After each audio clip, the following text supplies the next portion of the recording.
As we approach the end of the year, I wanted to take a chance to take a look at the all the great music that came out last year and make a tier list. I think a lot of good music came out last year. I think it's a good opportunity to go through that. And to be perfectly clear, when I say last year, I don't mean in the last year because in my personal opinion, nothing came out this year. I'm talking about 2024 because like what? I don't know. And of course this is like my music taste, but like what came out this year? I don't know, like Deltarune soundtrack, that was pretty cool. Um Sam Greenfield made an album. Hiromi made one. That was pretty cool, I guess. But like really, like it's not enough. There's like a couple of them, maybe five or six that I listened to that came out. So I wanted to take a look at these from last year because this joke wouldn't be funny if I released the video in 2026 because then I would be talking about music from 2 years ago and there wouldn't be any reason to do that if not for the joke of saying last year and not in the last year, which I did. And it's we're gonna the Jujutsu Kaisen season 2 soundtrack. This is kind of cheating because it came out like the show came out in 2023, but the album soundtrack wasn't actually like the first half was released in 2023, but the full album wasn't released until January 2024, and I count that as a 2024 album. Um, and if you know me, I'm obsessed with this soundtrack, and I'm obsessed with this composer. I think Yoshimasa Terui probably is one of my favorite composers, like in general, right now. Um, yeah, I could probably make a whole separate video about him. Just so you know, like he's been in like three or four different bands that I've been a huge fan of.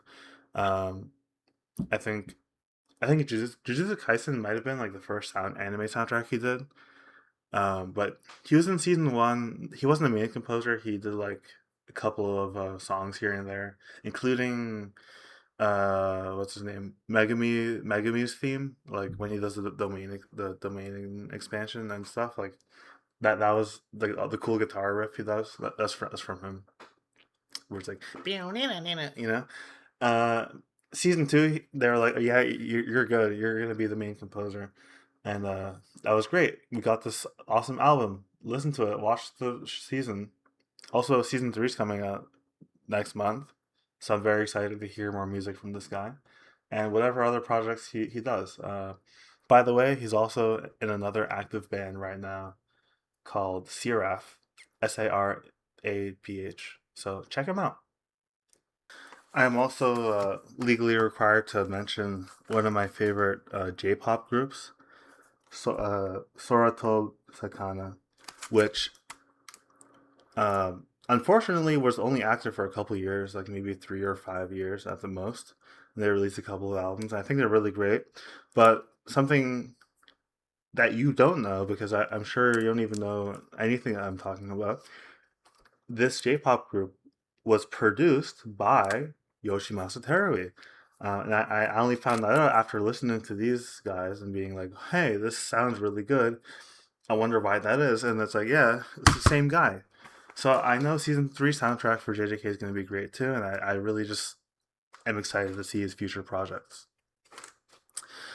Moving down the list, let's go on to another album that I have listened to countless times, way too many times. I think it was like my top album, possibly for like 2 years in a row. I don't know. At least 2024, I listened to this thing like way too many times. Hakushi Hasegawa's Maho Gakko, which kind of translates as like a music school. And let me show you this vinyl. It's really cool.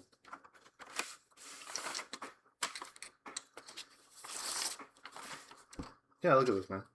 I don't know if you can really see too clearly on the camera, but like, I mean, I've been a fan of Hakushi Hasegawa for several years.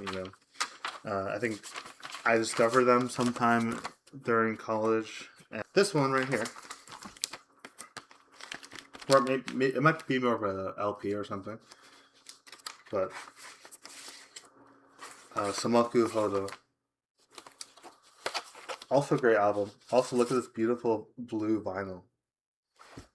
I bet you're jealous of this, huh? You don't have blue vinyl. Um, look how weird this. Look how weird this is. Isn't that weird? Anyway, I could easily say Samoku Hodo is like one of my favorite albums. Definitely. On the other hand, Mahogako, I think, is very interesting. I've never listened to music that made me want to describe it using the word like wet. Like the music in this album just feels kind of slimy and gross, but in a cool way. It's interesting. And you know, if you listen to the music, you see the music videos, you see this kind of story going on that is still kind of hard to explain, but you know, you go from these crazy songs where you just get this assault of rhythm and noise and stuff, and then you go to these like weird like transitional tracks, and then there's a certain point in the song where it feels like everything like you reach a turning point, and suddenly like this like goopy mess has like formed into something new. You know, and if you think about it, you know, the title of the album, like Magic School, like somehow you're like reach a point where you actually learn and understand something about yourself, or you know, whatever narrative is going on within this story, this album. It feels kind of like a sort of self-discovery sort of narrative in a way, which is also very it's hard to describe, it's hard to understand just because of how the album is. Most of the songs are you know, if you don't know what to expect, you're gonna be like it's like this album will definitely kill a Victorian child, I think. So what do I think about it? I think it's great. I think it's definitely I wouldn't call it like my favorite album from the artist, but you know, I think it deserves a spot. You know, whatever. I think it's good. I'll put it there. After that, let's talk about something. CHROMAKOPIA. CHROMAKOPIA. Honestly, I think it's my favorite Tyler the Creator album. As an album, I think I like it better than Mahogako. I think it's just great. Lots of you know really cool music. It feel like this. I think for me mostly it's just the style. Like I think it's just like so powerful feeling and like just like it just feels like a very complete album to me. It has a lot of great music, lots of great features too, such as Doechii, which I'll talk about later, through CHROMAKOPIA. Also featuring Donald Glover, is actually uncredited, but still shows up in a couple songs as like you know vocals, which I didn't even notice the first time listening. This is my opinion. CHROMAKOPIA, my favorite Tyler the Creator album, even more than Igor. I don't know, maybe. Yeah, I think so. Okay, this came out. What's it called? Like Bando Stone in the New World. Um, I don't. So this is a really weird album. Like it was rumored as a movie, and then this album released, and then there was a tour that was canceled, and then like there was no movie. So I think people kind of came to the conclusion that it was all just a kind of like a troll. Like there was never a movie. It was all just designed to you know create this album where you're forced to imagine a movie. I mean, I think that's a good. I think that's fine. Um, I was kind of more surprised that Childish Gambino released another album, you know, with that name. I think this is the last one. Um, I think like it has some good music on there. I really like the first one. You know, it's very noisy and it's very energetic. Um, and yeah, I think it's interesting. I'm still not really sure like how I feel about it. Since I did just re-listen to the album today, I do want to say that I do like Bando's tone in the New World. Um, I do think it's pretty good. Uh, I would say most of my confusion with the album is about what really it is, but as I said in the original recording, I think that kind of question of like, is this a real movie or is it just like a joke? That maybe is the point of the album. Maybe maybe there was no movie, but it's just pretty weird. The album came out, and supposedly this is the last album that Childish Gambino will make under that name, which is quite an interesting choice. I think. Yeah, I don't know. I think it's interesting. It's definitely weird though. Anyway, I also mentioned Doechii. Um, Let me say, I think Doechii is great. Her debut album, Alligator Bites Don't Heal, I think is a very good album. I think you should check her out. You should listen to her music there. Listen to her music on CHROMAKOPIA. I think it's a very good debut. And she's also part of Top Dog Entertainment, which is where Kendrick came from, which I think is also very interesting lore wise. I'm looking forward to seeing more music from her. Um, since we mentioned his name, I guess we can talk about Kendrick Lamar. Okay, let me tell you. This might be my big controversial opinion of the day. GNX, I think it's a good album. I think it's fun. I think it has good music in it. Especially coming off of everything else that happened in 2024 with Kendrick Lamar. I think GNX is a very good sort of victory lap. Um, However, as an album, I would simply say that it's not really like what I would look for in a Kendrick Lamar album. I think look, this is a very I think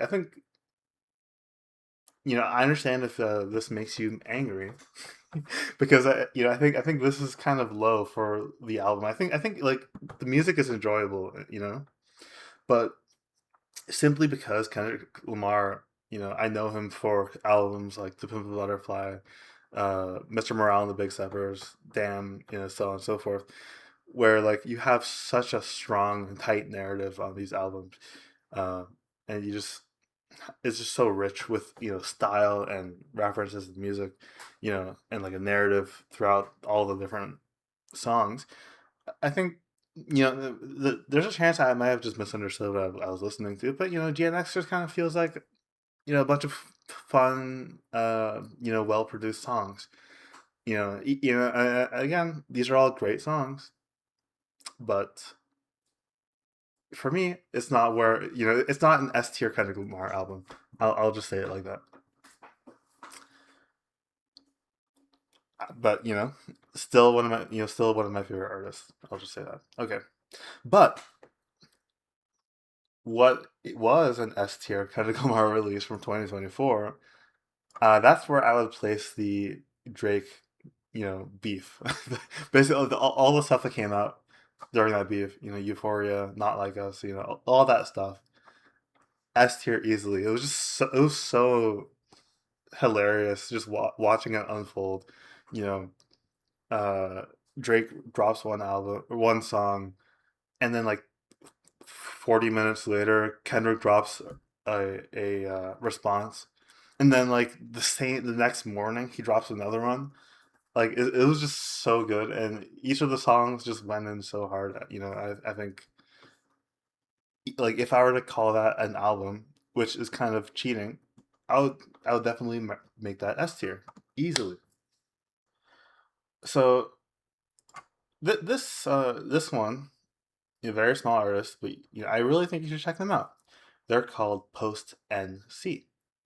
I think they only have this one EP released, but you should go check out their Instagram. Look at their concerts. I think they have a really funny gag they do, but mostly like they just do like very cool sounding jazz kind of music.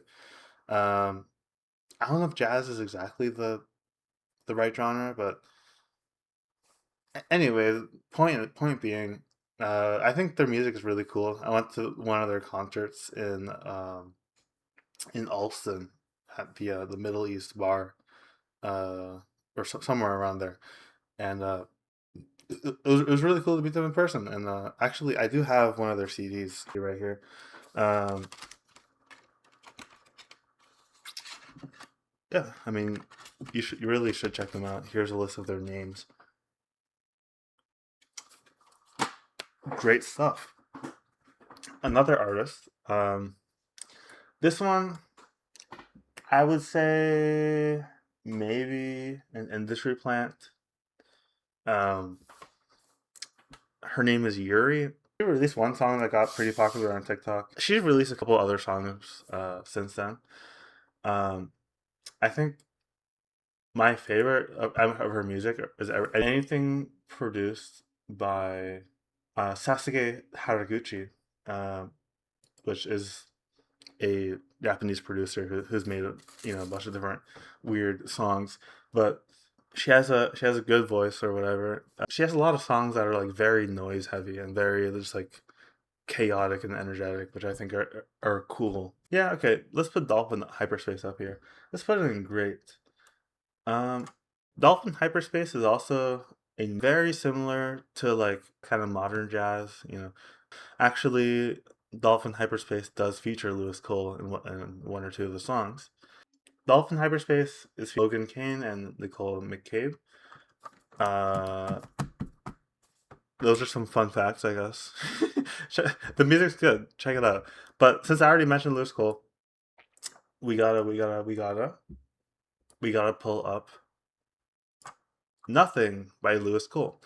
So this is an album released in collaboration with the I believe the Metropole Orchestra, and it is extremely impressive to me. Like I mean, he's always done sort of big band jazz music. Or at least he's been doing it for a while now, but this is his first time kind of taking that and applying it to a sort of orchestra arrangement of his music.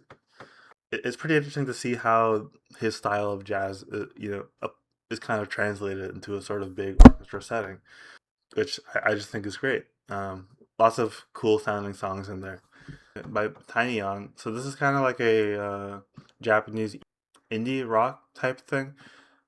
Very nice music, very chill vibe. I would say good music if you're trying to go on like a walk or something, or taking a road trip. Good music. I like it. I like listening to it. Next, this one. So this is the album Wrong Whiteness by Fievel is Glauque, which I don't know. But look at this. What even is this? Who cares? It's pretty cool. It's a nice album. Check out this artist. Check out the album. It's I don't know. I don't even know what genre you would call it. Jazz pop. Yeah, that's accurate. It's pretty jazzy, but it's not exactly jazz. Uh, it's a very unique sound. I think I would recommend it if you're into jazz, just in general. It's a rock band. I don't know, whatever you want to call it. It's like, so they're called like Sun Tzu Girl. They have a couple of fun songs. Check them out. It's pretty good, I think. Sungazer made an album. Uh, that's pretty cool. Sungazer. They make music. It's like jazz. Oh yeah, this one. This is a single, actually, by Seraph, the band where Yoshimasa Terui is from.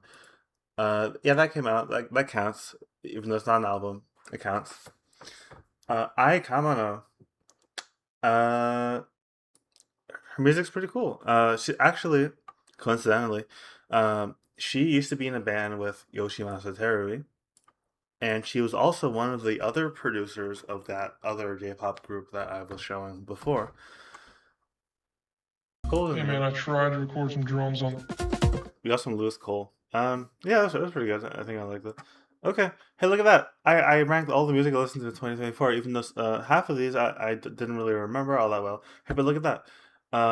This does this tier list make you mad? You should like my video and then comment why you're angry, and then you can Are you surprised? I put GNX below the Look Back soundtrack, and I put Lewis Cole above Childish Gambino.